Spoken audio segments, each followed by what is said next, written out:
Dr. Nada Dhaif is a mother of 2 young children. Last week, she was given a 15-year jail term. After a successful appeal, she now faces a retrial in a civilian court, along with the 19 other doctors. My charges were occupying a public building, which is the main hospital in Bahrain, Manama Medical Center, using force and weapons.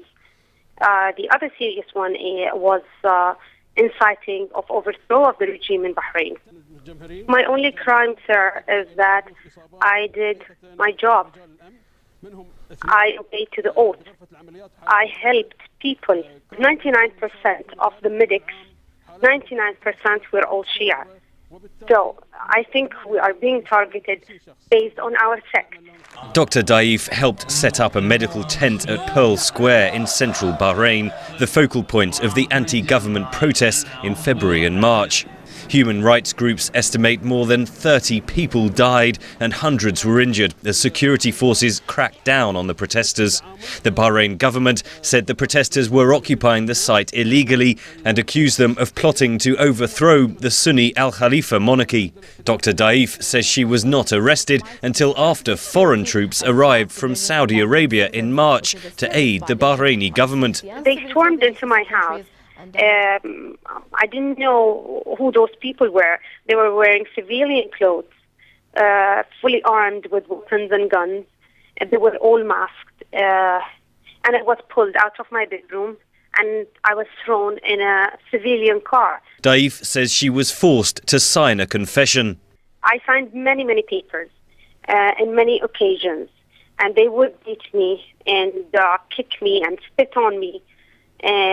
Threatened me with rape. Saeed Boumadouha of the London-based human rights group Amnesty International followed the military trial closely. It is a military court. The president of the court is a military officer. The prosecution is a military prosecution. The place or the building belongs to the military judiciary, which is part of the Ministry of Defense or the BDF, Bahrain Defense Force.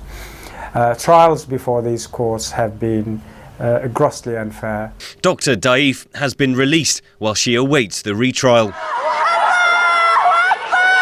Boumadouha says the anti-government protesters have been driven out of central Manama, but there are still clashes with security forces in the surrounding villages. These shots were taken in late September as demonstrators tried to march on the capital. The protests of March and February have really divided and polarized the society between Sunni and Shia, which is quite dangerous actually. Human rights groups are urging the US government to delay a proposed $53 million arms sale to Bahrain, home of the US Fifth Fleet, until Bahrain takes meaningful steps to address human rights violations.